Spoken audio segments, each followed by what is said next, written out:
예, 그러면은 지금 베트남 하노이에서는 미국과 북한의 실무 협상 어떻게 진행되고 있는지 현재 취재 기자 연결해 보겠습니다. 신진 기자가 연결돼 있습니다. 신 기자, 이제 의제를 둘러싼 실무 협상은 어제 시작됐고 오늘도 있었다고 이야기를 들었는데 어떻습니까? 지금도 진행이 되고 있습니까? 네, 실무 협상은 중단이 됐다가 방금 전 다시 시작이 됐습니다. 일단 한국 시간으로 오전 11시쯤 북한의 김혁철 대표가 비건 대표가 머물고 있는 숙소인 이 뒤파르코 호텔로 들어섰습니다. 그리고 오후 4시쯤 호텔을 빠져나갔습니다. 뒤이어서 비건 대표의 차량도 호텔을 빠져나갔고요. 그러니까 5시간 정도 함께 자리를 한 겁니다. 그런데 방금 전 한 30분쯤 전 두 대표의 차량이 다시 호텔로 들어왔습니다. 그러니까 협상이 재개된 것으로 보입니다. 어제는 협상 시작, 그러니까 서로의 입장을 탐색하는 성격이 강했다면 오늘은 본격적인 줄다리기가 예상이 됩니다. 예, 지금 신진 기자 뒤에 있는 장소에서 실무회담이 진행이 되고 있군요. 자, 앞서 이제 백악관에서는 북한이 영변 핵시설 외에 플루토늄 농축시설 해체까지 약속했다, 이렇게 밝혔습니다. 지금 실무 협상단들은 이 부분에 대해서 집중적으로 다루고 있다고 보면 될까요? 네, 북한이 영변 외에 플루토늄과 우라늄 농축시설 해체를 약속했다. 이것을 처음 얘기한 사람은 다름 아닌 이 협상단 비건 대표입니다. 지난달에 이렇게 얘기를 한 건데요. 이 때문에 이 실무 협상에서는 당연히 다뤄지고 있을 것으로 관측이 됩니다.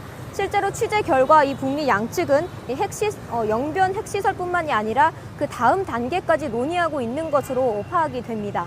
예. 자, 지난번 협상은 실무 협상은 평양에서 있었습니다. 이번엔 지금 베트남에서 진행하는 건데 아무래도 북한이 윗선에 계속적으로 보고를 해야지 될 것 같은데 제대로 지금 원활하게 보고가 되고 있을지, 그래서 협상이 될지도 궁금합니다. 네, 협상단 중에 한 명인 북한의 김성애 통일전선부 실장의 움직임을 주목을 하면 될 것 같습니다. 김성애 실장은 오늘 협상이 시작된 뒤 2시간 뒤에 협상장을 빠져나가서 잠시 숙소에 들렀다가 다시 돌아왔습니다. 어제도 같은 패턴으로 30분 정도 자리를 비웠는데요.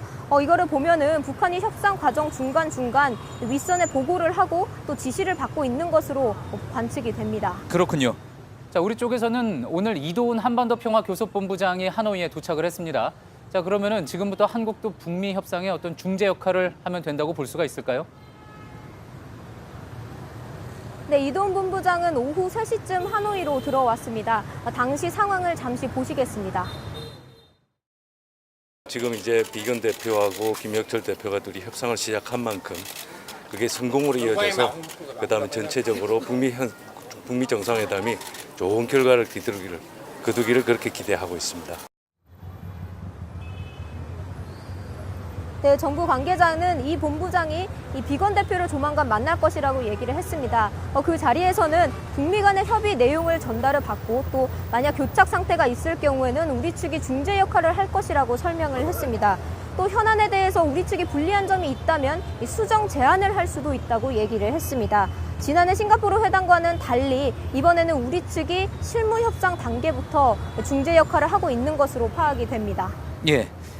지금 베트남 하노이 분위기도 좀 궁금합니다. 북미 정상회담이라는 큰 행사를 유치하게 된 건데 지금 분위기 어떻습니까?